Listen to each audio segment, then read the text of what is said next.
The guns may have fallen silent for now, but tensions between India and Pakistan remain high. That long-standing rivalry between the two nuclear-armed neighbors goes back decades. It's always easy to blame others, but in this case, one can really trace it all to the Great British Empire. You see, back in 1947, the British hastily drew border lines. The division was mostly based on religion, with India being primarily Hindu, Pakistan being majority Muslim. Now, when British rule finally ended, independence came at a devastating cost. The partition triggered one of the largest forced migrations in modern history. Millions of Muslims fled to Pakistan, while Hindus and Sikhs raced to India. In the chaos, up to 3 million were killed, millions more displaced, missing, or forced to cross a new border through disease, starvation, and bloodshed. At the heart of this conflict, even today, is the disputed region of Kashmir. For decades, this rugged territory sparked multiple wars between India and Pakistan. After their first clash, the United Nations stepped in, brokering a ceasefire that created a temporary line dividing Kashmir. But in 1972, that line became the de facto border, known today as the Line of Control. India and Pakistan each hold parts of the region, but both claim it in full. China controls another section. Then came the nuclear era. Both India and Pakistan armed up, raising the stakes in an already volatile relationship, with periodic clashes keeping tensions high for years. Early this spring, things escalated dramatically.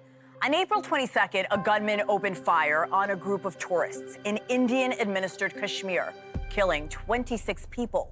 A group called the Resistance Front claimed responsibility.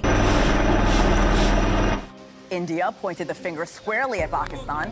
Islamabad denied it and called for an independent investigation. Then on May 7th, India attacked Pakistan, and Pakistan retaliated.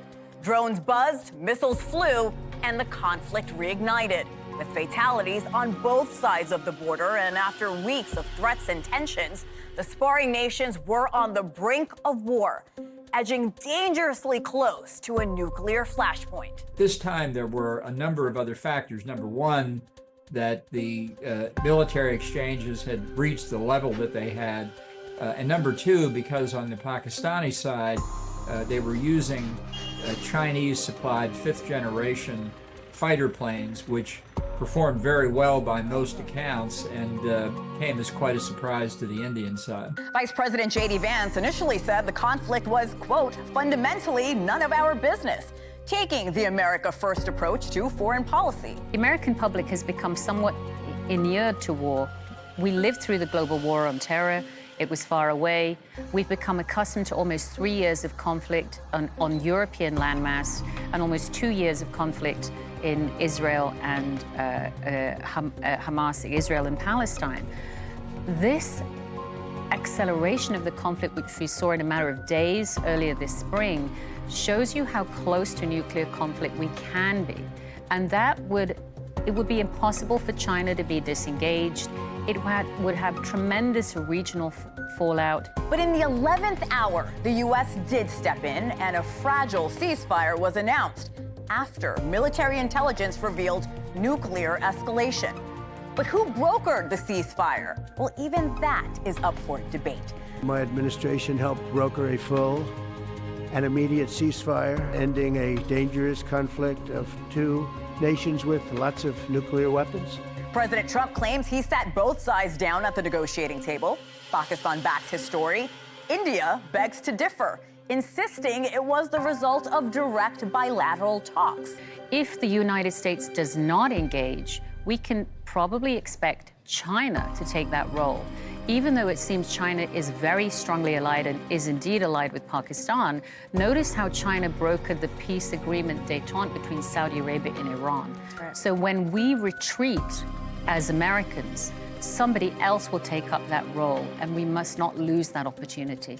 Regardless of who gets the credit, two nuclear-armed rivals flirting with full-scale war carries massive consequences, not just for South Asia, but for U.S. security and global stability. India is now the most populous country in the world.